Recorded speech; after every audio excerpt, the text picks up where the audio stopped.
anxiety and depression, shame, guilt, all those negative emotions. So if you're a girl and you hit puberty early, so you're dealing with the complexities of all that when you're still pretty immature, and your negative emotion goes up, the probability that you're going to negatively evaluate your body is virtually 100%. There's no difference, especially in women, between feeling bad about their bodies and being high in negative emotion. It's the same thing. So I just interviewed this Chloe Cole, who's detransitioning and suing her so-called medical professionals who rushed her into a double mastectomy at 15, and the wounds have never properly healed, by the way. And so that's her life.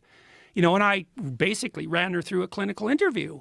I said, hey, kiddo, when you were 12 and miserable about your body, what the hell was going on? She said, well, I thought more like a boy. She's a little autistic, so she's more thing-oriented than people-oriented. And so she didn't get along with girls that well. And then she was dreaming that she'd turn out like Kim Kardashian, but she turned out to have kind of a boyish figure. And then she thought, well, I'll never really be a good, full woman. And so maybe I should be a boy. And she started to toy with that. And then she went to her medical professionals with this body dysmorphia. And instead of sitting her down and saying, look, kid, you hit puberty kind of early.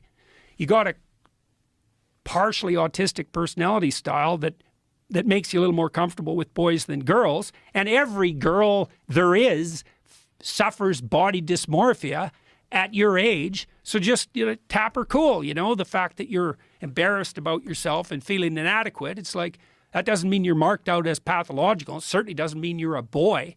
No one ever told her that. That's like basic information, man. They just rushed her along the pathway. Puberty blockers at 13, and then a double mastectomy at 15. What is causing this rush to that? Like, how did this happen, and how did this happen so quickly? Well, this is partly tied up with this issue of the college. So here's one way into it. So now professionals are bound by law to offer gender-affirming advice.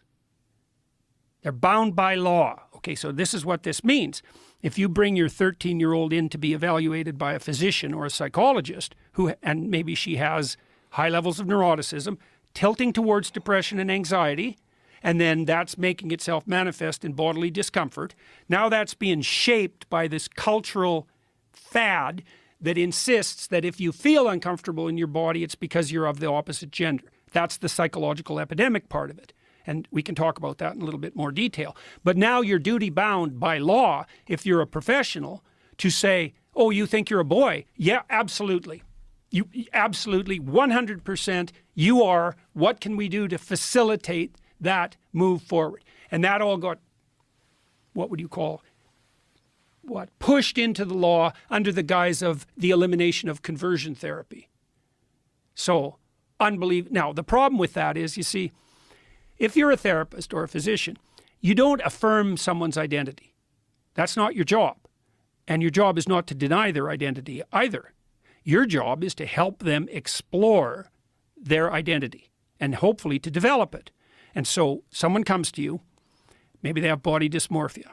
And so maybe they're anorexic. That's a form of body dysmorphia. And so the first thing you do, if you have any sense, is you note that that's stemming out of an underlying, more global proclivity to suffer from depression and anxiety. So that's the big elephant in the room, depression and anxiety. So if the trans activist types say, well, the body dysmorphic types are more likely to have suicidal thoughts, it's not because they have body dysmorphia, it's because they're prone to depression and anxiety, and depressed and anxious people are more likely to have suicidal thoughts. And maybe body dysmorphia adds a bit to that, but nobody really knows. Probably adds some. But the fundamental issue is one of depression and anxiety. So now you're suffering from, unspecified self-consciousness, and the culture twists around to offer you a narrative. And the narrative is, oh, well, you're in the wrong body. And then the carrot is, and this is part of it gets extraordinarily pathological, is a lot of these kids who are suffering from this alienation are unpopular. And now they're being enticed. It's like, yeah, well, you're not unpopular. You're interestingly special. So if you just take this carrot, you're the opposite sex, all of a sudden you're not a victim. You're a brave, what would you call? You're a brave seeker after your redemptive identity. And now you can be elevated and you can be treated specially. And my God, you know, if you're an unpopular teenager, how could anything be possibly more attractive than that? And then you also think, well, why are teenagers gullible in that way? You know, why do they go along with the crowd? And the answer to that is, that's what you're supposed to do when you're a teenager. That's your job, right?